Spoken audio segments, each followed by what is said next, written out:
Good morning. ഇന്നത്തെ നമ്മുടെ editorial സെക്ഷനിലേക്ക് കിടക്കാം. സോ ഇന്നത്തെ എഡിറ്റോറിയൽ സെക്ഷനിൽ അവർ പറഞ്ഞിരിക്കുന്ന ഈ ഒരു സെക്ഷൻ എന്ന് പറഞ്ഞാൽ എക്കോളജിയുമായിട്ട് റിലേറ്റ് ചെയ്തിട്ടാണ്. എക്കോളജി എന്ന് പറഞ്ഞാൽ എൻവയോൺമെൻറ്റുമായിട്ട് ബന്ധപ്പെട്ട സ്റ്റഡി. UPSCക്ക് വളരെ ഇമ്പോർട്ടൻ്റ് ആയിട്ടുള്ളൊരു സെക്ഷനാണ് ദിസ് എക്കോളജി.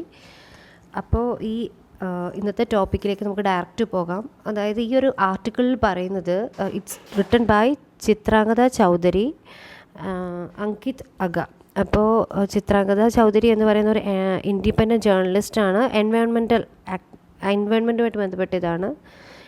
പിന്നെ മറ്റേ അങ്കിത് അഗ എന്ന് പറയുന്നത് environmental studies at Ashoka university teach ചെയ്യുന്ന ആളാണ്. സോ ഈ ടോപ്പിക്കിൽ മെയിനായിട്ടും അല്ലെങ്കിൽ ഈ ആർട്ടിക്കിളിൽ മെയിനായിട്ടും അവർ പറയുന്നത് എങ്ങനെയാണ് പാൻഡമിക് അല്ലെങ്കിൽ ഇന്ന് പടർന്നു പിടിച്ചുകൊണ്ടിരിക്കുന്ന കൊറോണ പോലുള്ള മഹാമാരിക്ക് എങ്ങനെയാണ് ഈ എൻവയോൺമെൻറ്റൽ ഇഷ്യൂസ് അല്ലെങ്കിൽ പ്രകൃതി എൻവയോൺമെൻറ്റുമായിട്ട് എങ്ങനെ അത് ബന്ധപ്പെട്ടിരിക്കുന്നു, എൻവയോൺമെൻറ്റൽ ഡീഗ്രഡേഷനുമായിട്ട് അതിന് എന്താണ് ബന്ധം.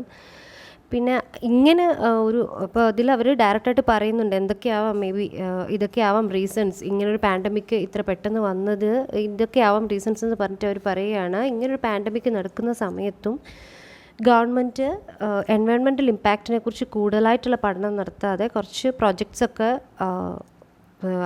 അവർ ഗ്രീൻ സിഗ്നൽ ചെയ്തിട്ടുണ്ട്. അതായത് അഡ്മിറ്റ് ചെയ്തിട്ടുണ്ട്, അവർ ചെയ്തോളാൻ പറഞ്ഞിട്ടുണ്ട്, അലോ ചെയ്തിട്ടുണ്ട്. അപ്പോൾ അതെന്തൊക്കെയാണ്, പിന്നെ അതുപോലെ തന്നെ എൻവയോൺമെൻറ്റൽ ഇമ്പാക്റ്റ് അസസ്മെൻറ്റ് അതെന്താണെന്ന് ഞാൻ ക്ലാസ് ഇതിൻ്റെ ഇടയ്ക്ക് ഞാൻ പറയുന്നതായിരിക്കും. അപ്പോൾ ആ എൻവയോൺമെൻറ്റൽ ഇമ്പാക്റ്റ് അസസ്മെൻറ്റിന് കുറച്ച് റീസെൻറ്റ് മോഡിഫിക്കേഷൻസ് വന്നിട്ടുണ്ട്. അതെന്തൊക്കെയാണ്, അതെങ്ങനെയാണ് എഫക്റ്റ് ചെയ്യുന്നത്, എൻവയോൺമെൻറ്റൽ ഡീഗ്രഡേഷനെ എങ്ങനെയാണ് കൂട്ടുന്നത് എന്നൊക്കെയാണ് ഈ ഒരു ആർട്ടിക്കിളിൽ പറയുന്നത്. പിന്നെ ടുവേഴ്സ് ദി എൻഡ് ഒരു ചെറിയൊരു കൺക്ലൂഷനും പറയുന്നുണ്ട്.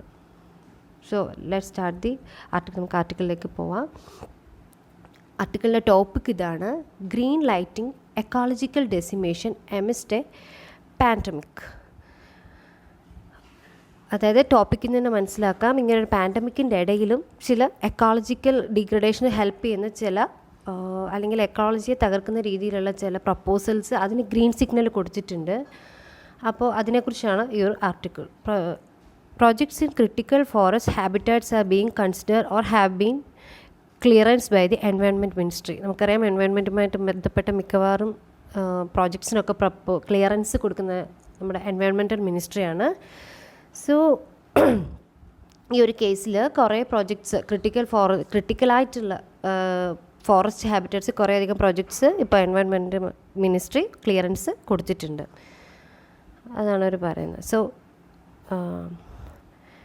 few countries are witnessing such severe direct and indirect devastation on account of the COVID-19 pandemic as India. India പോലെ തന്നെ വേറെ പല രാജ്യങ്ങളും നമുക്കറിയാം. ഇന്ത്യ ഇപ്പോൾ 3rd പൊസിഷനിലാണ്.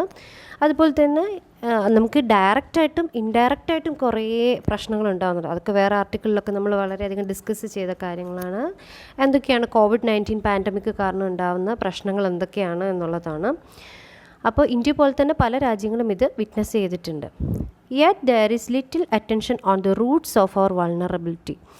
ഇങ്ങനെയൊക്കെയാണെങ്കിലും ഇതിൻ്റെ ഈ വൾണറബിലിറ്റി എന്ന് പറയുന്നത് നമ്മുടെ പ്രശ്നങ്ങൾ അല്ലെങ്കിൽ പ്രോബ്ലംസ്, ഈ ഒരു പ്രോബ്ലത്തിൽ നമ്മൾ എപ്പോഴും വൾണറബിൾ ആയിരിക്കുക എന്ന് പറഞ്ഞു കഴിഞ്ഞാൽ ഇങ്ങനെ ഒരു പ്രോബ്ലം വരാൻ നമുക്ക് എപ്പോഴും സാധ്യതയുണ്ട്. ഇത്തരത്തിലുള്ള ഈ ഒരു വൾണറബിലിറ്റിയുടെ റൂട്ട് കോസിന് നമ്മൾ കുറച്ച് ശ്രദ്ധിക്കുന്നുള്ളൂ. എന്താണ് ഇങ്ങനൊരു വൾണറബിലിറ്റി, എന്തുകൊണ്ടാണ് ഇത്രയധികം വൾണറബിലിറ്റി ഉണ്ടാകുന്നത് എന്നുള്ള കാര്യം നമ്മൾ അധികം ശ്രദ്ധിക്കാറില്ല. നമ്മളെപ്പോഴും എന്താ പറയുക, പുറമേയുള്ള കാര്യങ്ങൾ മാത്രം നോക്കുള്ളൂ. അതിൻ്റെ ഫണ്ടമെൻ്റലായിട്ട് what make the people vulnerable, എന്താണ് നമ്മുടെ ആൾക്കാരെ വൾണറബിൾ ആക്കുന്നതിനെക്കുറിച്ച് വളരെ കുറച്ച് നമ്മൾ ശ്രദ്ധിക്കാറുള്ളൂ.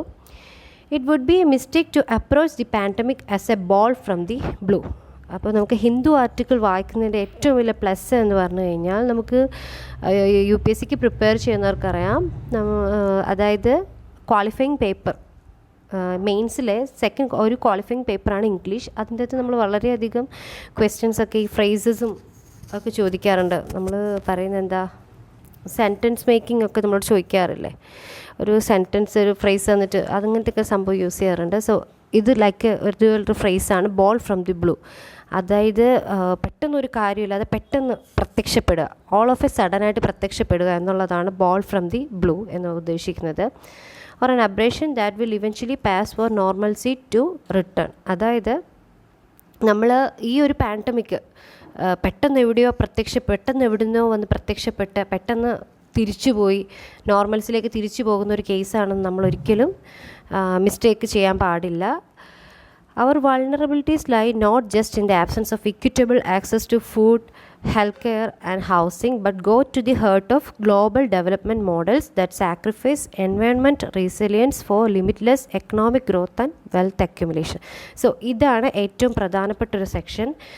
അതായത് നമ്മുടെ ആളുകൾക്ക് ഇൻ ജനറൽ അല്ലെങ്കിൽ നമ്മുടെ അതോറിറ്റീസ് ഇൻ ജനറൽ എപ്പോഴും അല്ലെങ്കിൽ നമ്മളെപ്പോഴും സോഷ്യൽ ഇൻക്ലൂഷൻ എന്നൊരു വാക്ക് കേൾക്കാറുണ്ട്. സോഷ്യൽ ഇൻക്ലൂഷൻ മീൻസ് സൊസൈറ്റിയിലെ എല്ലാ സെക്ഷൻ ആൾക്കാർക്കും ഒരുപോലെ എല്ലാ ആനുകൂല്യങ്ങളും എത്തിക്കുക, അല്ലെങ്കിൽ അവർക്ക് അർഹതപ്പെട്ട കാര്യങ്ങളൊക്കെ എത്തിക്കുക എന്നുള്ളതാണ് സോഷ്യൽ ഇൻക്ലൂഷൻ എന്ന് പറയുന്നത്.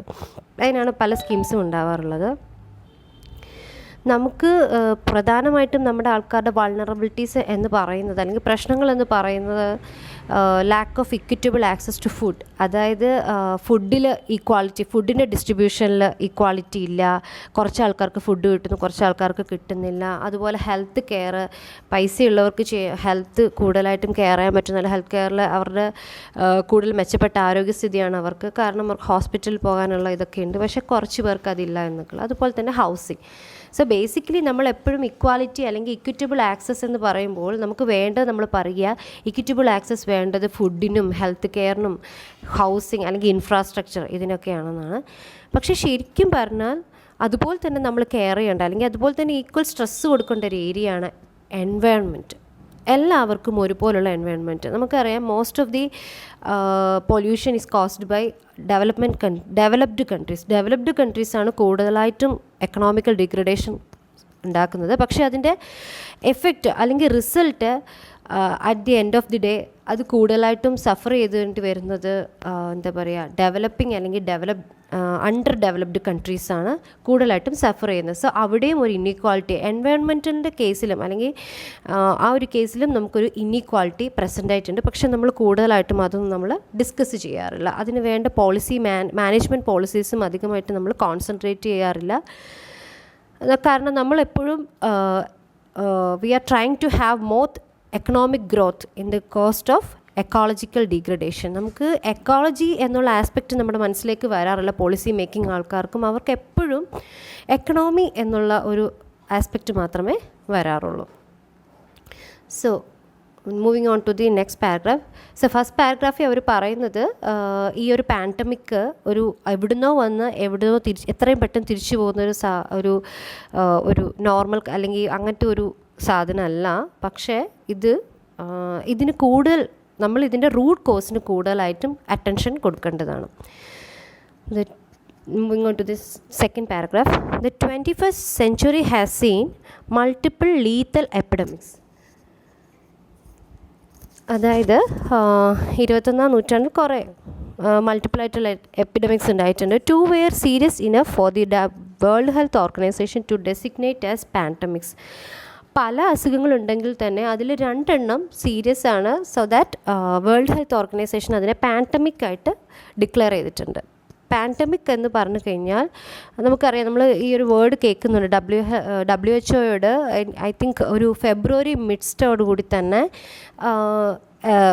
കുറേ രാജ്യങ്ങൾ ഇങ്ങനെ ചോദിച്ചിരുന്നു ഇത് പാൻഡമിക് ആണോ എന്ന്. ആ സമയത്ത് I think Iran south Korea അവിടെ ഒരു ഏരിയ, ഇറാൻ സൗത്ത് കൊറിയയിലൊക്കെ ബൂമായിക്കൊണ്ടിരിക്കുന്ന ആ ഒരു സമയത്ത്, ഇറ്റലിയിലൊക്കെ സ്റ്റാർട്ട് ചെയ്തിട്ടില്ല, ആ ഒരു ടൈമിൽ തന്നെ WHO ചോദിച്ചിരുന്നു ഇത് പാൻഡമിക് ആണോ എന്ന് ചോദിച്ചപ്പോൾ അവർ ഇല്ല, ഇത് പാൻഡമിക് ആയിട്ടില്ല. പാൻഡമിക് എന്ന് പറഞ്ഞാൽ സിമ്പിൾ വേർഡ് അല്ല, അത് അത്ര പെട്ടെന്ന് നമുക്ക് പ്രഖ്യാപിക്കാൻ പറ്റില്ല എന്നുള്ള രീതിയിൽ അവരത് പറഞ്ഞിരുന്നു. സോ അപ്പം നമുക്ക് ആ ഒരു ഡിസിഷനിൽ നിന്ന് തന്നെ പറയാൻ പറ്റും pandemic is not a simple word. Pandemic എന്ന് പറഞ്ഞു കഴിഞ്ഞാൽ ലോകത്തിൻ്റെ ഏത് ഭാഗത്തും, പാൻ മീൻസ് ഹോൾ, ലോകത്തിൻ്റെ ഏത് ഭാഗത്തും കടന്നു ചെന്ന് രോഗമുണ്ടാക്കാൻ തക്ക ശേഷിയുള്ള ഒരു അസുഖം, ഏത് ഭാഗത്തും ഉള്ള ആൾക്കാരെയും അതിനെ എഫക്റ്റ് ചെയ്യാം എന്നുള്ള തരത്തിലുള്ള അസുഖത്തെയാണ് പാൻഡമിക് എന്ന് പറയുന്നത്. അപ്പം ഈ 21st സെഞ്ച്വറിയിൽ പല രോഗങ്ങളുണ്ട്, സാർസ്, മെഴ്സ്, അങ്ങനെ പല രോഗങ്ങളുണ്ടായിട്ടുണ്ടെങ്കിലും 2 എണ്ണത്തിനെയാണ് WHO പാൻഡമിക് ആയിട്ട് പറഞ്ഞിരിക്കുന്നത്. അതിൽ ആദ്യത്തേത് 2009 വന്ന H1N1 influenza. 2009 H1N1 influenza. H1N1 strain എന്ന് പറഞ്ഞാൽ സ്വൈൻ ഫ്ലൂ എന്ന് പറയും, അതായത് നമ്മുടെ പന്നിപ്പനി. അതാണ് first pandemic. Second one is നമ്മുടെ ദിസ് വൺ COVID-19 ആണ് സെക്കൻഡ് പാൻഡമിക്.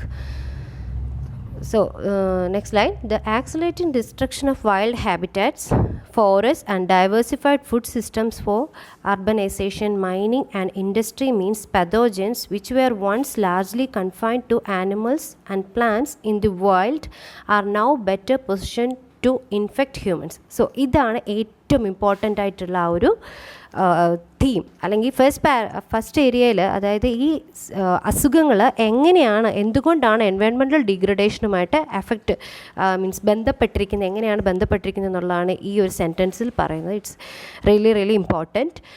അതായത് ഈ അസുഖം, നമ്മൾ ഈ ഒരു അസുഖം COVID-19 തന്നെ എടുക്കുക. Take the case of this COVID-19. അത് നമുക്കറിയാം വുഹാനിലെ ഒരു മാർക്കറ്റിൽ നിന്നാണ് ഉണ്ടായത്. സോ ഈ മാർക്കറ്റിൽ നിന്ന് ഉണ്ടായ സമയത്ത് നമ്മൾ ഇതിൻ്റെ പ്രൈമറി ആയിട്ടുള്ള അന്വേഷണത്തിൽ നിന്ന് മനസ്സിലായിട്ടുള്ളത് ഇതൊരു സൂനോട്ടിക് ഡിസീസാണ്. സോ സൂനോട്ടിക് ഡിസീസ് എന്ന് പറഞ്ഞു കഴിഞ്ഞാൽ മൃഗങ്ങളിൽ നിന്ന് മനുഷ്യരിലേക്ക് പകരുന്ന രോഗത്തെയാണ് സൂനോട്ടിക് ഡിസീസ് എന്ന് പറയുന്നത്. Zoonotic disease. അപ്പം ഇനിഷ്യൽ സ്റ്റേജിൽ ഇതൊരു സൂനോട്ടിക് ഡിസീസ് ആയിരുന്നു. അതായത് മൃഗങ്ങളിൽ നിന്നാണ് ഇത് മനുഷ്യരിലേക്ക് പകർന്നത്. കൊറോണ മാത്രമല്ല, COVID-19 മാത്രമല്ല, കേരളത്തിൽ മുമ്പ് ഉണ്ടായ ഒരു അസുഖമായ നിപ്പ, ഇതും സൂനോട്ടിക് ഡിസീസ്. നമുക്കറിയാം ബാറ്റിൽ നിന്നാണ് നിപ്പ, വവ്വാലിൽ നിന്നാണ് ഇത് പകരുന്നത്. സോ അതും ഒരു സൂനോട്ടിക് ഡിസീസാണ്. അപ്പോൾ ഇത്തരത്തിലുള്ള സൂനോട്ടിക് ഡിസീസ്, അതായത് ആനിമൽസിൽ നിന്ന് അല്ലെങ്കിൽ ആനിമൽസിൽ മാത്രം ഉണ്ടായിരുന്ന രോഗം മനുഷ്യരിലേക്ക് പകരാനുള്ള മെയിൻ റീസൺ കൂടുതലായിട്ടും നമ്മൾ വനങ്ങൾ, അതുപോലെ തന്നെ മൃഗങ്ങളുടെ ആവാസ കേന്ദ്രങ്ങൾ, അതുപോലെ തന്നെ അർബനൈസേഷന് വേണ്ടിയിട്ട് നമ്മൾ ഡൈവേഴ്സിഫൈഡ് ആയിട്ടുള്ള പലതരത്തിലുള്ള ആഹാര രീതികൾ, മൈനിങ്, ഇതൊക്കെ മൈനിങ്ങിൻ്റെ കൂടുതലായിട്ടുള്ള ഗ്രോത്ത്, അതായത് മൈനിങ്ങിന് കൂടുതലായിട്ട് ഗ്രോത്ത്, അതുപോലെ ഇതൊക്കെ തന്നെ, അതുപോലെ ഇൻഡസ്ട്രിയുടെ അധികമായിട്ടുള്ള വളർച്ച, ഇതൊക്കെ തന്നെ എന്താണ് നമ്മുടെ പ്രകൃതിയുടെ ഒരു നോർമൽ ഇതിനെ അഫക്റ്റ് ചെയ്യുന്നു. ദാറ്റ് മീൻസ് ഈ രോഗങ്ങൾ പണ്ടൊരു സമയത്ത് ഇതൊക്കെ തന്നെ വൈൽഡ് അല്ലെങ്കിൽ ഫോറസ്റ്റിൻ്റെ ഏരിയ കുറയ്ക്കുന്നുണ്ട്. അതായത് അതുകൊണ്ട് തന്നെ ഫോറസ്റ്റിൻ്റെ ഏരിയ കുറയുമ്പോൾ എന്താണ്, മൃഗങ്ങൾക്ക് ഒബ്വിയസ്ലി അവർക്ക് താമസിക്കാൻ സ്ഥലമില്ലാത്തത് കൊണ്ട് തന്നെ അവർ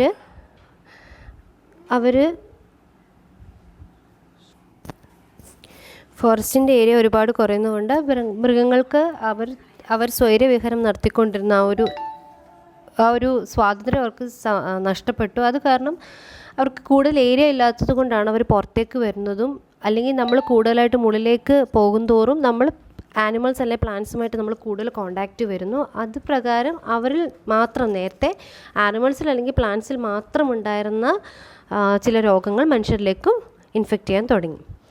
സോ അതാണ് മെയിൻ കാര്യം. The expansion of monoculture cropping and livestock farming systems coupled with dense human settlements depend on narrow diets of global commodity crops and meat are eliminating the biodiversity and distance barriers that lend resilience to the human species and domesticated plants and animals.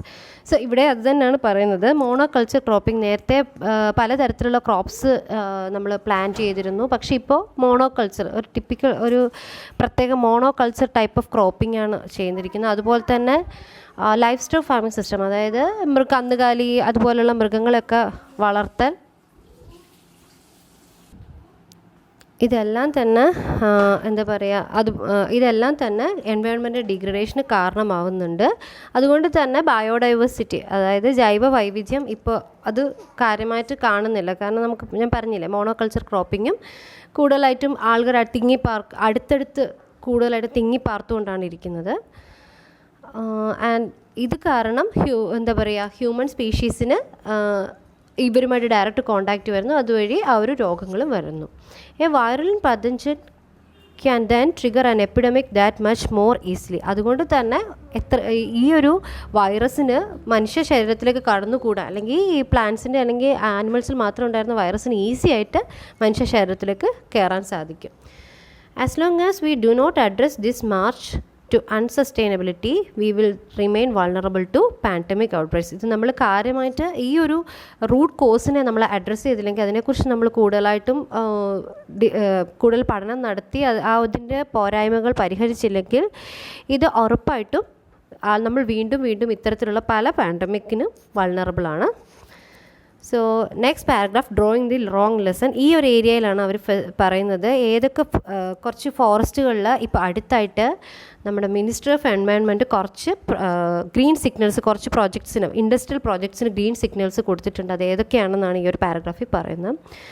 Drawing the wrong lesson. It is troubling then that our governments are drawing the opposite lesson from the COVID-19 challenge. ശരിക്കും നമ്മൾ ഇങ്ങനത്തെ ഒരു pandemic വരുമ്പോൾ നമ്മൾ rethink ചെയ്യണം അല്ലേ, എന്തുകൊണ്ടാണ് ഇത് സംഭവിക്കുന്നത്, നമ്മുടെ ഭാഗത്തു നിന്ന് വന്ന് എന്തൊക്കെ തെറ്റ് കാരണമാണ് ഈ ഒരു ഇങ്ങനത്തെ ഒരു പാൻഡമിക് ഉണ്ടായത് എന്ന് നമ്മൾ ചിന്തിക്കണം. പക്ഷേ നമ്മുടെ ഗവൺമെൻറ് തിരിച്ചാണ് ചിന്തിച്ചിരിക്കുന്നത് എന്നാണ് അവർ പറയുന്നത്. Through the lockdown, expert bodies of the Ministry of Environment, Forest and Climate Change have considered and in many cases cleared multiple industrial, mining and infrastructure proposals in critical wildlife habitats and life and livelihood sustaining forest. അതായത് ഈ ഒരു ലോക്ക്ഡൗണിൻ്റെ സമയത്ത് ഈ ministry of environment കുറേ പ്രോജക്ട്സിന് clearance കൊടുത്തിട്ടുണ്ട്. അത് ചിലത് industrial projects ആണ്, ചിലത് മൈനിങ് പ്രോജക്ട്സ് ആണ്, ചിലത് ഇൻഫ്രാസ്ട്രക്ചർ പ്രപ്പോസൽസ്, അതായത് ചിലത് ഫോറസ്റ്റിനുള്ളിൽ കൂടിയുള്ള റോഡ്സോ അല്ലെങ്കിൽ അതുപോലത്തെ കോറിഡോർസോ അങ്ങനത്തെയൊക്കെയുള്ള പ്രപ്പോസൽസൊക്കെ തന്നെ ഇവർ പ്രപ്പോസൽസിന് അനുമതി കൊടുത്തിട്ടുണ്ട്. ഇത് എന്ന് പറഞ്ഞാൽ ശരിക്കും മിക്കവാറും ഉള്ളതൊക്കെ തന്നെ വളരെ ക്രിട്ടിക്കലായിട്ടുള്ള വൈൽഡ് ലൈഫ് ഹാബിറ്റേറ്റ്സ് ആയിരിക്കും. അതായത് ചിലതൊക്കെ ആ ഒരു ഏരിയയിൽ മാത്രം എൻഡമിക് ആയിട്ടുള്ള അല്ലെങ്കിൽ ആ ഒരു ഏരിയയിൽ മാത്രമുള്ള ചില സ്പീഷീസ് ഉണ്ടാകും. ആ സ്പീഷീസിൻ്റെ ഒക്കെ ലൈഫിനെ അല്ലെങ്കിൽ അവരുടെ ലൈവ്ലിഹുഡിനെ, അവർ കഴിക്കുന്ന ഫുഡ്, അവരുടെ ആ ഒരു ഇതൊക്കെ തന്നെ അഫക്റ്റ് ചെയ്യുന്നൊരു ഫോറസ്റ്റിലാണ് മിക്കവാറും ഉള്ളതൊക്കെ തന്നെ പ്രപ്പോസൽസ് കൊടുത്തിരിക്കുന്നത്. അതിനവർ പറയുകയാണ് ഏതൊക്കെയാണ്. This include the ethylene hydro power project in the biodiversity rich Dibang Valley of Arunachal Pradesh.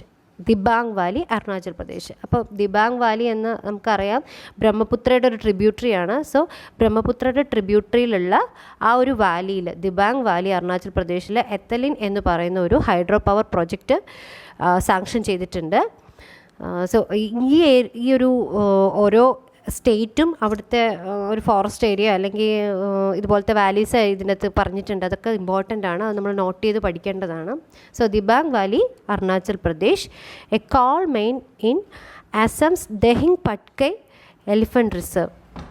ആസാമിലെ ദഹിങ് പട്കൈ എന്ന് പറയുന്ന ഒരു എലിഫൻറ്റ് റിസർവ് ഉണ്ട്. അവിടുത്തെ കോൾ മൈനിന് പ്രപ്പോസൽ ക്ലിയർ ചെയ്തിട്ടുണ്ട്.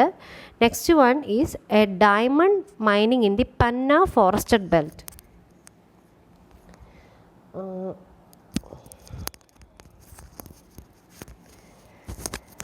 പന്ന ഫോറസ്റ്റ് ബെൽറ്റിൽ ഡയമണ്ട് മൈനിങ്. പന്ന എന്ന് പറയുന്ന ടൈഗർ റിസർവാണ്. ഇത് ഭയങ്കര ഇമ്പോർട്ടൻ്റ് ആണ്. പന്ന മധ്യപ്രദേശിലാണ് ഉള്ളത്. മധ്യപ്രദേശിൽ വേറെയും ടൈഗർ റിസർവ് ഉണ്ട്. അതൊക്കെ ഒന്ന് കൻഹ അങ്ങനെ കുറേ ഉണ്ട്. അതൊക്കെ ഒന്ന് നോട്ട് ചെയ്ത് പഠിക്കേണ്ടതാണ്. ടൈഗർ റിസർവ്സ്, എലിഫൻറ്റ് റിസർവ്, ഇതൊക്കെ സ്ഥിരമായിട്ട് UPSCയിൽ ചോദിക്കാറുള്ള ക്വസ്റ്റ്യനാണ്. പിന്നെ a coal mine to be operated by the Adani Enterprises with a coal fired power plant in Odisha's Talabira forest. ഒഡീഷയിലുള്ള താലബിറ ഫോറസ്റ്റ് ഒഡീഷ. അവിടെ അദാനി ഗ്രൂപ്പിൻ്റെ ഒരു കോൾ പവർ പ്ലാന്റിൻ്റെ ഒരു പ്രൊജക്റ്റ്, അതായത് കോൾ പവർ പ്ലാന്റ് എന്നല്ല നമ്മൾ പറയുക, തെർമൽ പവർ പ്ലാന്റിൻ്റെ ഒരു പ്രൊജക്റ്റ്, അതിനും ക്ലിയറൻസ് കൊടുത്തിട്ടുണ്ട്. A limestone mine in the Gir national park. അപ്പോൾ ഗിർ നാഷണൽ പാർക്ക് ഗുജറാത്തിലാണ്. സോ അവിടെ ഒരു limestone mine. And a geotechnological investigation in the Sharavathi lion tail macaque sanctuary in കർണാടകയിലെ ഷാരാവതി ഒരു ഫോറസ്റ്റ്, ഷാരാവതി എന്ന് പറഞ്ഞാൽ ഇമ്പോർട്ടൻറ്റ് ഹിൽ റേഞ്ചും കൂടിയാണ്, മൗണ്ടൻ റേഞ്ചും കൂടിയാണ്. അത് കർണാടകയിലാണുള്ളത്. അവിടെ ലൈൻ ടെയിൽഡ് മക്കാക് സാങ്ച്വറി ഉണ്ട്. ആ ഒരു ഏരിയയിൽ ഒരു ജിയോ ടെക്നിക്കൽ ഇൻവെസ്റ്റിഗേഷനും പ്രപ്പോസൽ കൊടുത്തിട്ടുണ്ട്. സോ ഈ ലൈൻ ടൈൻഡ് മക്കാക്ക് എന്ന് പറഞ്ഞാൽ നമുക്കറിയാം വെസ്റ്റേൺ ഗാർഡ്സിലെ തന്നെ നമ്മുടെ കേരളം, സൈലൻറ്റ് വാലി, അതുപോലെ തന്നെ ഈ കർണാടക വെസ്റ്റേൺ ഗാർഡ്സിൻ്റെ സത്തേൺ റേഞ്ചിലോട്ടാണ് കൂടുതലായിട്ടും ഈ ലൈൻ ടൈൻഡ് മക്കാക്ക് ഉള്ളത്. അപ്പോൾ ഇങ്ങനത്തെ കുറേ പ്രപ്പോസൽസിന് ക്ലിയറൻസ് കൊടുത്തിട്ടുണ്ട്.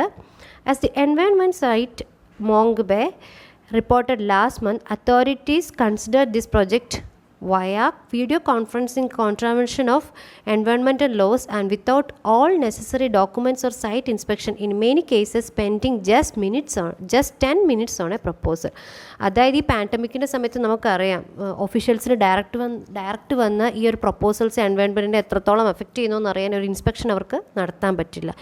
സോ അവർ വീഡിയോ കോൺഫറൻസിങ് നടത്തിയിട്ട് ജസ്റ്റ് ഒരു എന്താ പറയുക, കണ്ണിൽ പൊടിയിടുക എന്നൊക്കെ പറയില്ലേ, കണ്ണിൽ പൊടിയിടാൻ വേണ്ടിയിട്ട് എൻവയൺമെൻറ്റൽ ലോസിന് പ്രകാരമാണോ എന്നൊക്കെ നോക്കാൻ വേണ്ടിയിട്ട് അവർ ജസ്റ്റ് ഒരു വീഡിയോ കോൺഫറൻസിങ് നടത്തിയിട്ട് പ്രത്യേകിച്ചൊരു ഡോക്യുമെൻറ്റ് വെരിഫിക്കേഷനോ അല്ലെങ്കിൽ ഇൻസ്പെക്ഷനോ ഒന്നും കൂടാതെ ജസ്റ്റ് ഒരു 10 മിനിറ്റ് സ്പെൻഡ് ചെയ്തിട്ടാണ് അവർ ഈ പ്രപ്പോസൽസിനൊക്കെ തന്നെ ക്ലിയറൻസ് മജോറിറ്റിക്കും കൊടുത്തിരിക്കുന്നത്. സോ നമുക്കറിയാം ഒരു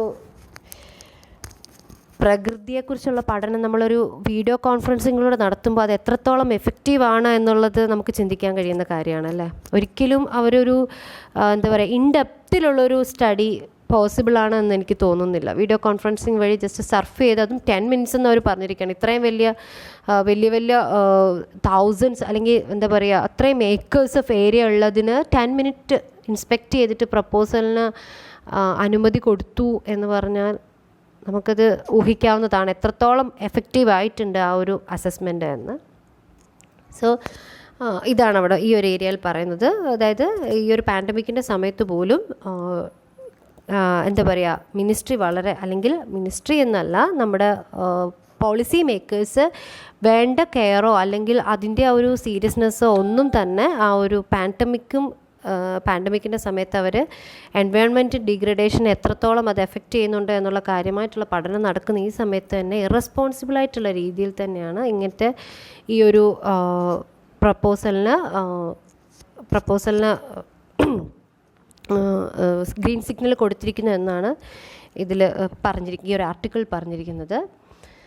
so next is draft environment impact assessment. So ഞാൻ ആദ്യമേ തന്നെ പറഞ്ഞിരുന്നു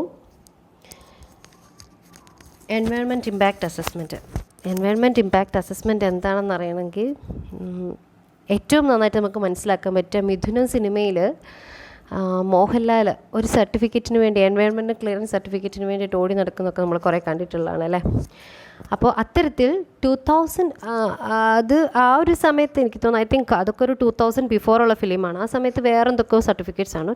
അപ്പോൾ ഒരു ഇൻഡസ്ട്രിയൽ പ്രോജക്റ്റ് തുടങ്ങുന്ന സമയത്ത് ആ ഇൻഡസ്ട്രിയൽ പ്രൊജക്റ്റ് കാരണം എത്രത്തോളം, അല്ലെങ്കിൽ ഇൻഡസ്ട്രിയൽ പ്രൊജക്റ്റ് എന്നല്ല, അത് മേ ബി ഇൻഫ്രാസ്ട്രക്ചർ പ്രൊജക്റ്റ് ആയിക്കോട്ടെ, അല്ലെ മൈനിങ് ആയിക്കോട്ടെ, എന്തും ആയിക്കോട്ടെ, ഇത് തുടങ്ങുമ്പോൾ അത് എൻവയോൺമെൻറ്റിന് അല്ലെങ്കിൽ നമ്മുടെ പരിസ്ഥിതിയെ എത്രത്തോളം അഫക്റ്റ് ചെയ്യുന്നു എന്ന് തുടങ്ങുന്നതിന് മുമ്പ് തന്നെ അനലൈസ് ചെയ്തിട്ട് അതിനെക്കുറിച്ചൊരു റിപ്പോർട്ട് ഉണ്ടാക്കും. ആ ഒരു റിപ്പോർട്ടിനെ ബേസ് ചെയ്തിട്ടാണ് ഇത് ചെയ്യണോ വേണ്ടയോ, ഈ പ്രൊജക്റ്റിന് അപ്രൂവൽ കൊടുക്കണോ വേണ്ടയോ എന്നുള്ളത് നമ്മുടെ മിനിസ്ട്രി ഓഫ് എൻവയോൺമെൻറ്റ് തീരുമാനിക്കുന്നത്. ആ ഒരു റിപ്പോർട്ടിനെയാണ് എൻവയോൺമെൻറ്റ് ഇമ്പാക്റ്റ് അസസ്മെൻറ്റ് എന്ന് പറയുന്നത്. സോ ഇനി അതിനെക്കുറിച്ചൊരു ജസ്റ്റ് ഒരു ഹിസ്റ്റോറിക്കൽ ബാക്ക്ഗ്രൗണ്ട് ഞാൻ പറയാം.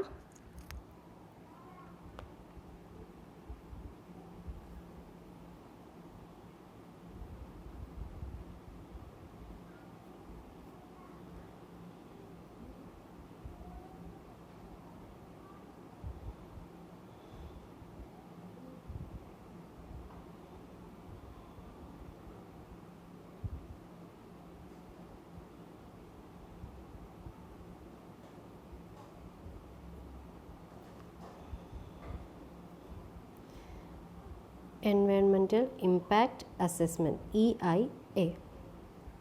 So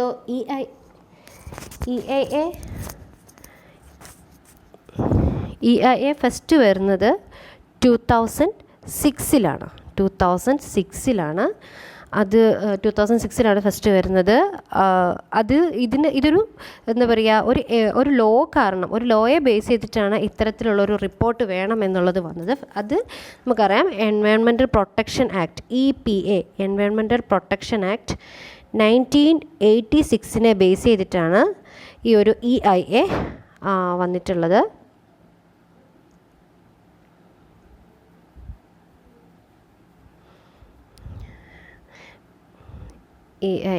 വന്നിട്ടുള്ളത്.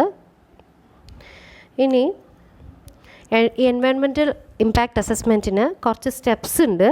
അതായത് ഇത്തരത്തിലൊരു അസസ്മെൻറ്റ് അല്ലെങ്കിൽ ഇത്തരത്തിലൊരു റിപ്പോർട്ട് സബ്മിറ്റ് ചെയ്യുന്നതിന് മുമ്പ് കുറച്ച് സ്റ്റെപ്സ് ഉണ്ട്. ആ സ്റ്റെപ്സ് ഫോളോ ചെയ്തിട്ടാണ് ഇവരിത് റിപ്പോർട്ട് തയ്യാറാക്കുന്നത്. അതിൽ ഫസ്റ്റ് സ്റ്റെപ്പാണ് സ്ക്രീനിങ്.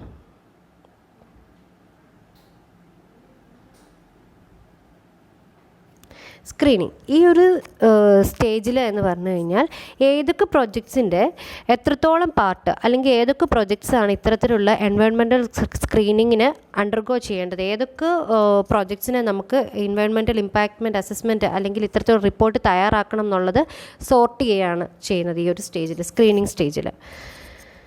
അതായത് screening stage decides which projects need A full or partial assessment. ഏതൊക്കെ പ്രൊജക്റ്റിനാണ് ഫുൾ അല്ലെങ്കിൽ പാർഷ്യൽ അസസ്മെൻറ്റ് വേണ്ടത് എന്നുള്ളതാണ് ഈ സ്ക്രീനിങ് സ്റ്റേജിൽ നിശ്ചയിക്കുന്നത്. Next stage is scoping.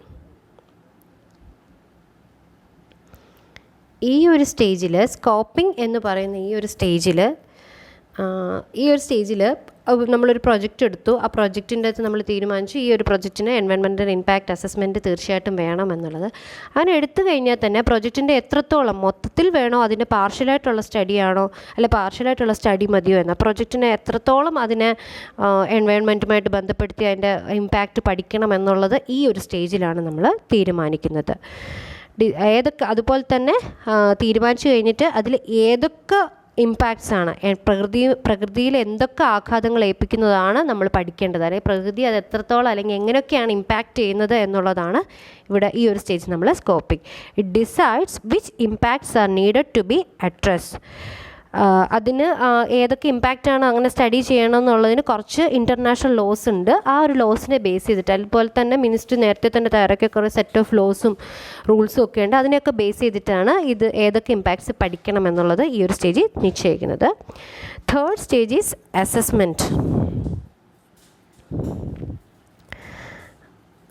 Assessment. അതായത് എന്തൊക്കെയാണ് അവർ അസസ് ചെയ്യുകയാണ്, ഈ ഇമ്പാക്ട്സ് എത്രത്തോളം, എത്ര ആഴത്തിലാണ് പ്രകൃതി ഇത് വന്നു കഴിയുമ്പോൾ, ഈ ഒരു ഇൻഡസ്ട്രി അല്ലെങ്കിൽ ഈ ഒരു പ്രോജക്റ്റ് വന്നു കഴിയുമ്പോൾ അല്ലെങ്കിൽ പ്രപ്പോസൽ വന്നു കഴിയുമ്പം പ്രകൃതി അത് എത്രത്തോളം ആഴത്തിൽ ഇമ്പാക്റ്റ് ചെയ്യുന്നുണ്ട്. അത് ഫസ്റ്റ് സ്റ്റേജ് നമ്മൾ ഏതൊക്കെ പ്രൊജക്റ്റ് എന്നുള്ളത്, സെക്കൻഡ് സ്റ്റേജ് ഏതൊക്കെ ഇമ്പാക്റ്റ് എന്നുള്ളത്, തേർഡ് സ്റ്റേജിൽ ആ ഇമ്പാക്റ്റ് എത്രത്തോളം അത് എഫക്റ്റ് ചെയ്യുന്നുണ്ട് എന്നുള്ളതാണ് തേർഡ് സ്റ്റേജിൽ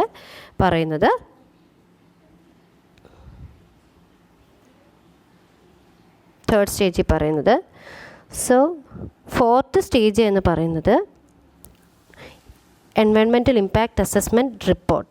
അതായത് ഒരു നോൺ ടെക്നിക്കലായിട്ടുള്ള, അവർ സ്റ്റഡി ചെയ്ത് കഴിഞ്ഞു, ഒരു എക്സ്പേർട്ട് പാനൽ വന്ന് സ്റ്റഡി ചെയ്തു, എന്നിട്ട് പറയുകയാണ് ഇന്ന ഇമ്പാക്റ്റാണ് ഉണ്ടാവുന്നതെന്ന്. എന്നിട്ട് അവർ മനസ്സിലാക്കിയ കാര്യം, ഒരു എൻവയോൺമെൻറ്റൽ മാനേജ്മെൻറ്റ് പ്ലാൻ എന്ന് പറയുന്ന രീതിയിൽ ഒരു എൻവയോൺമെൻറ്റ് മാനേജ്മെൻറ്റ് പ്ലാനും അതുപോലെ തന്നെ ഒരു നോൺ ടെക്നിക്കൽ സമ്മറി, അതായത് ജനങ്ങളുടെ മുമ്പിൽ ഈ പ്രൊജക്റ്റ് വന്നു കഴിഞ്ഞാൽ ഇന്ന കാര്യങ്ങളാണ് എന്നുള്ള രീതിയിൽ ജനങ്ങൾക്ക് മനസ്സിലാവുന്ന രീതിയിൽ ഒരു നോൺ ടെക്നിക്കലായിട്ടുള്ള റിപ്പോർട്ട് ഇവർ ഈ പാനൽ സബ്മിറ്റ് ചെയ്യും. അതിന് പറയുന്ന പേരാണ് എൻവയോൺമെൻറ്റൽ ഇമ്പാക്റ്റ് സ്റ്റേറ്റ്മെൻറ്റ്. അപ്പോൾ fourth stage is EIA report submission. അത് ജനങ്ങൾക്ക് വേണ്ടിയിട്ടുള്ള ഒരു ഈ ഒരു സ്റ്റേജിൽ അവർ ഒരു നോൺ ടെക്നിക്കൽ സമ്മറിയും കൊടുക്കുന്നുണ്ട് ജനറൽ പബ്ലിക്കിന് വേണ്ടിയിട്ട്. ആ റിപ്പോർട്ടിന് പറയുന്ന പേര് എൻവയോൺമെൻറ്റ് ഇമ്പാക്റ്റ് സ്റ്റേറ്റ്മെൻറ്റ്. ഇനി ഈ ഒരു സ്റ്റേജിന് ശേഷം പബ്ലിക് ഹിയറിംഗ് ആണ്. പബ്ലിക് ഹിയറിംഗ് എന്ന് പറയുമ്പോൾ ആൾക്കാരുടെ അടുത്ത് ഈ ഒരു റിപ്പോർട്ട് കൊടുത്തു, അല്ലെങ്കിൽ തന്നെ ഒരു ലൊക്കാലിറ്റിയിൽ അങ്ങനത്തെ ഒരു ഇതുള്ള ആൾക്കാരാണെങ്കിൽ അവർക്ക് ഓൾറെഡി അറിയാം ഇത് വന്നു കഴിഞ്ഞാൽ, ഈ ഒരു പ്രപ്പോസൽ അല്ലെങ്കിൽ പ്രൊജക്റ്റ് വന്നു കഴിഞ്ഞാൽ ഇന്ന ദോഷവശങ്ങളുണ്ടെന്നുള്ളത് അവർക്ക് അറിയായിരിക്കും. പിന്നെ അതിൻ്റെ കൂട്ടത്തിൽ ഈ എൻവയോൺമെൻറ്റ് ഇമ്പാക്റ്റ് സ്റ്റേറ്റ്മെൻറ്റ് എന്ന് പറഞ്ഞ റിപ്പോർട്ടും പബ്ലിക്കിന് കൊടുക്കുന്നു. അപ്പോൾ ഇതിൻ്റെയൊക്കെ ഒരു ബേസിസിൽ പബ്ലിക് ഹിയറിംഗ്, ജനങ്ങളെ വിളിച്ചു കൂട്ടി അവരിൽ നിന്നുള്ള അവരുടെ ഒപ്പീനിയൻ എടുക്കുകയാണ്. ഈ പ്രൊജക്റ്റ് വരുന്നതിനോട് അവരുടെ ഇതെങ്ങനെയാണ്, അഥവാ അവർ യോജിക്കുന്നില്ലെങ്കിൽ അവരുടെ വിയോജിപ്പിൻ്റെ കാരണങ്ങൾ എന്തൊക്കെയാണ് എന്നുള്ളതൊക്കെയാണ് ഈ ഒരു സ്റ്റേജിൽ പബ്ലിക് ഹിയറിങ്ങിലൂടെ അവർ നടത്തുന്നത്. നെക്സ്റ്റ് ഈസ് അടുത്ത സ്റ്റേജ് എന്ന് പറഞ്ഞാൽ ഡിസിഷൻ മേക്കിംഗ്. ഈ ഒരു പബ്ലിക് ഹിയറിംഗ് ഒക്കെ കേട്ട് കഴിഞ്ഞു. ഇനി അതോറിറ്റീസ് തീരുമാനിക്കുകയാണ് ഈ റിപ്പോർട്ടിൻ്റെ ഒക്കെ ബേസിസിൽ ഇതിന് അപ്രൂവൽ കൊടുക്കണോ വേണ്ടയോ എന്നുള്ളതാണ് അടുത്ത stage, decision making. Decision making last സ്റ്റേജാണ്.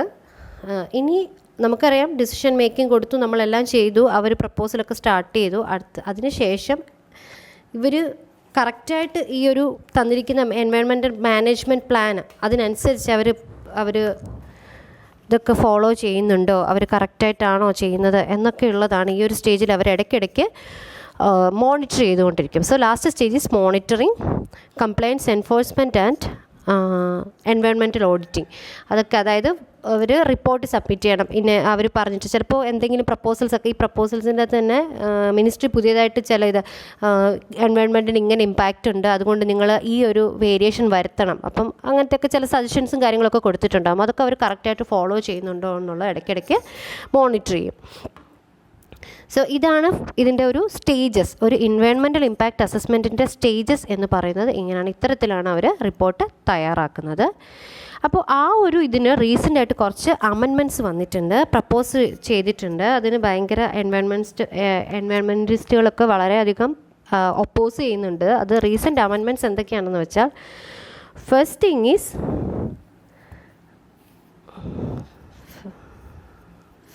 ഈസ്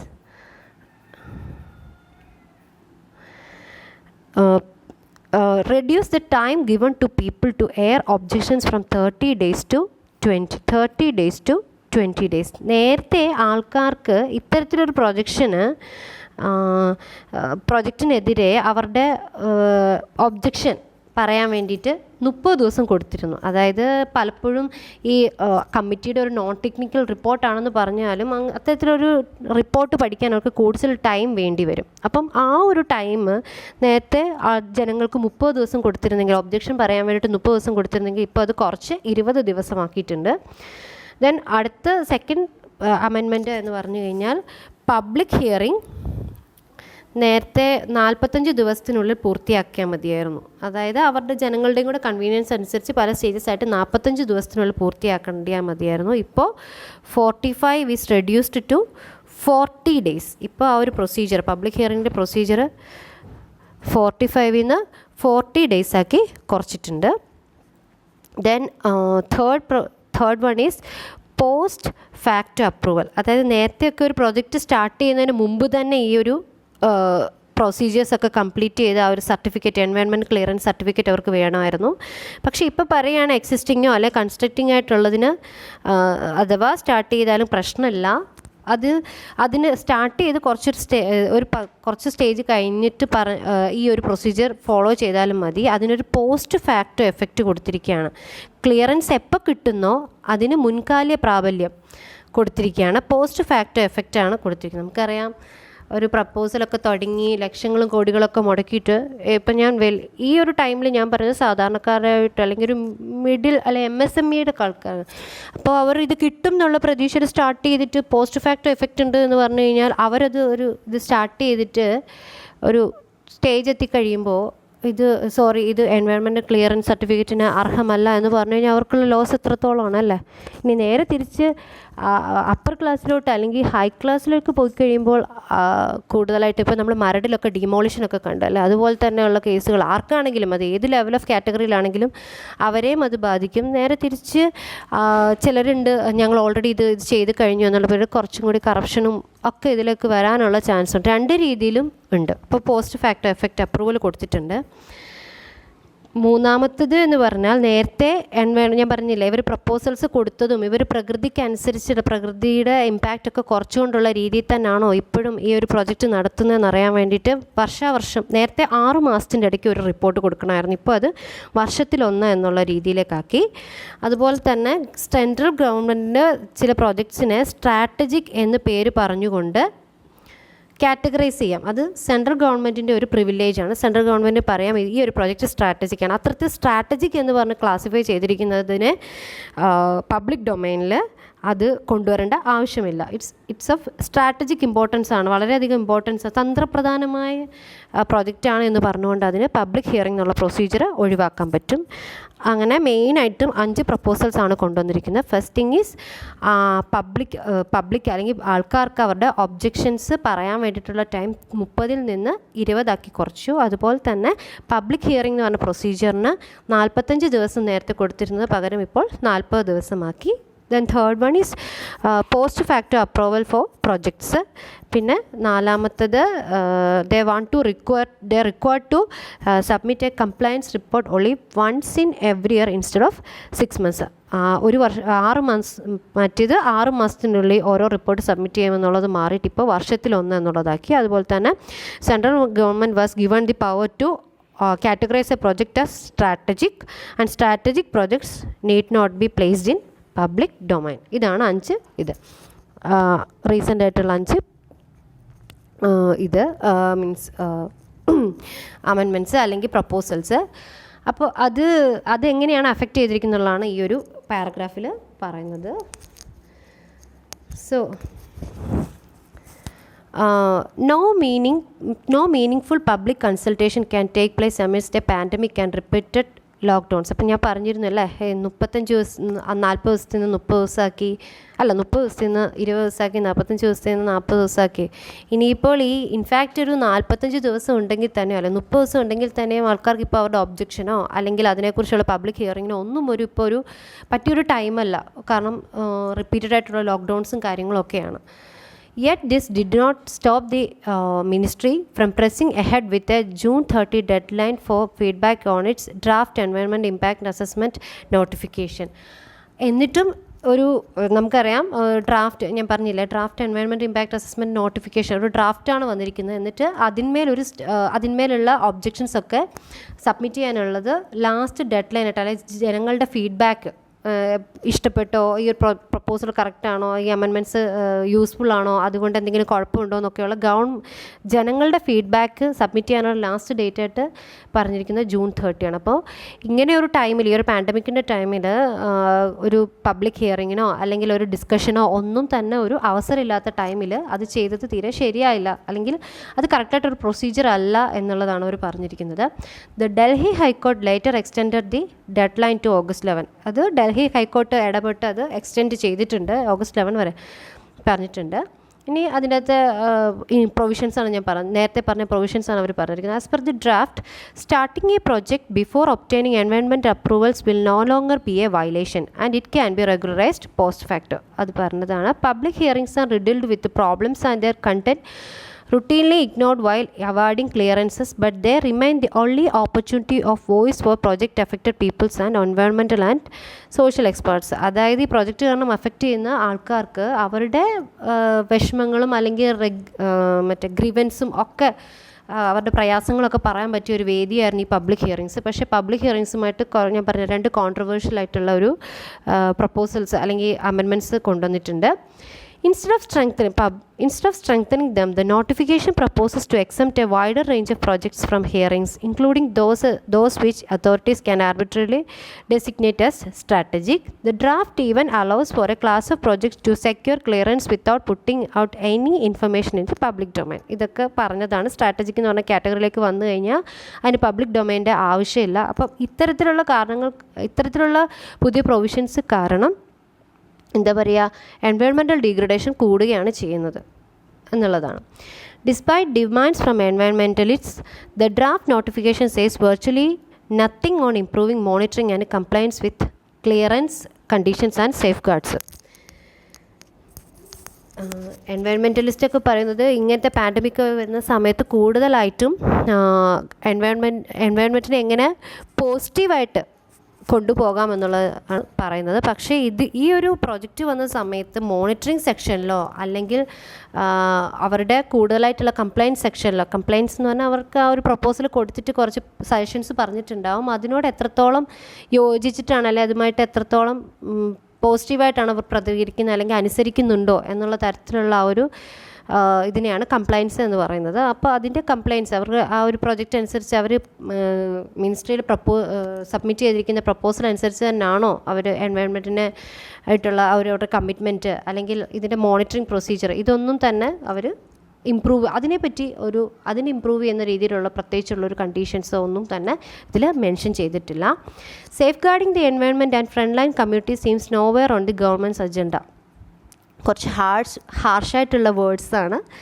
എൻവയോൺമെൻറ്റിനെ സേഫ് ഗാർഡ് ചെയ്യുക അല്ലെങ്കിൽ അതിൻ്റെ ഫ്രണ്ട് ലൈൻ മുൻനിരയിലുള്ള കമ്മ്യൂണിറ്റീസിനെ പ്രൊട്ടക്റ്റ് ചെയ്യുക എന്നുള്ളതൊന്നും ഗവൺമെൻറ്റിൻ്റെ അജണ്ട അല്ല എന്നുള്ളതാണ്. ഹാർഷായിട്ടുള്ള വേർഡ്സാണ് അവർ പറഞ്ഞിരിക്കുന്നത്. Rather, its priorities are unleashing coal as tweeted by the coal minister and green clearances for seamless economic growth as tweeted by the environment ministry in the lockdown weeks. അതിന് പകരം കൂടുതലായിട്ടും എൻവയോൺമെൻറ്റിനെ safe guard ചെയ്യുന്നതിന് പകരം call minister പറഞ്ഞതുപോലെ കൂടുതൽ call mine ചെയ്യുക അല്ലെങ്കിൽ environment ministry പറഞ്ഞുകൊണ്ട് ബൗണ്ട്ലെസ് അല്ലെങ്കിൽ സീംലെസ് എന്ന് പറഞ്ഞാൽ അതിരുകളില്ലാത്ത എക്കണോമിക് ഗ്രോത്ത് ഇതൊക്കെയാണ് അവർ കൂടുതലായിട്ട് ഫോക്കസ് ചെയ്യുന്നത് എന്നുള്ളതാണ്.